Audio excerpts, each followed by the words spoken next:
Do you care about to talk about how your sister passed? I'm open. Okay. I'm open. My sister, she committed suicide.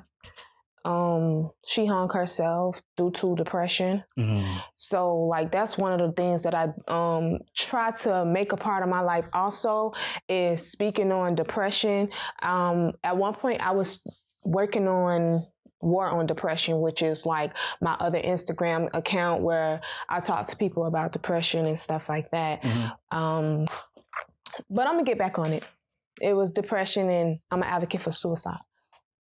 Through my sister's last days, she started doing drugs, and one of the drugs was flop. Mm-hmm. So it's like I don't know why they're using drugs. I don't know. Like they would have to really find within themselves and finding like what is making you unhappy. What is it? You have to be comfortable with yourself. You got to love yourself. Like, what is it? Get to the root of the problem. And some of the things that I do, I put sticky notes on my mirror in my bathroom. I tell myself encouraging things and like just uplift myself, kiss myself, look myself in the mirror when I ain't got these motherfucking wigs on. Oh, I love you. Yeah. You feel me? So I can't really touch on the topic with the drug situation because I don't know how to feel about that.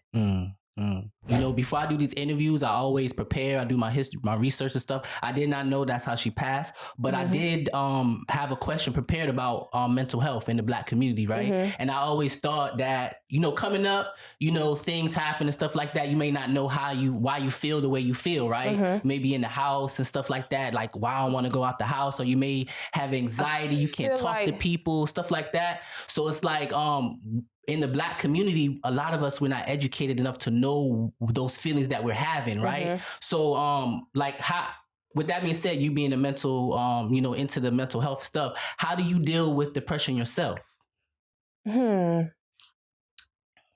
Shit. Sometimes I find myself, I'll watch movies, but then I got to a point where I tap out of it and can't feel sorry for myself because everything is pretty much a choice. Like you sit and you think about these things, and I don't want to, hold myself. I don't want to be in that mind frame because it's so negative. It's so everything. And also having people supportive like Big Chuck and many other people that's been an influential person in my life. So you definitely have to have a support system, people that's going to push you, people that's going to pull you out of that temporary defeat that you're facing. And also like coming up in a African-American home, I feel like parents, everything is so like they old school. So they feel like you don't have a voice in the house, and that's how you end up silencing your kid. And I kind of like just see how Big Chuck handled his kids and people that really have good parenting skills and how they allow their kid to speak up and tell them how they feel, because that's important. Because you teach your kid to be silent in a home, like they never gonna come talk to you. Like, why would I come talk to you? I'm not comfortable. Like, even when it come to having sex, I was scared to tell them like, oh, I'm having sex, and not just, it's natural. This is what the body do. Like, this is everything. So they don't make you feel safe. Like, you feel me? Make your kids feel safe that you could come talk to me. Stop being judgmental. Stop taking everything that they feel like. You feel what I'm saying? Because it may be dead serious to them. I just was reading an article last night about the boy jumping in front of the train, and I literally was in the studio last night. I kind of like shared tears because it was so sad, because how the mama explained how she was to him, and this is what goes on every day in the community. Like, this is what happened, and not everybody looking like, damn, I messed up as a parent, and damn, what could I have done? Listen. That's simple as listening, and that's crazy that you brung that up, because that's the first thing that came to mind, right? When I was watching that video, I got the chills. I ain't watched the video. I read the article. I couldn't I don't think I had the heart to watch that video because that article was already touching and shit. Like, I really did shed tears behind that story because I was like, damn, this is what's going on every single day.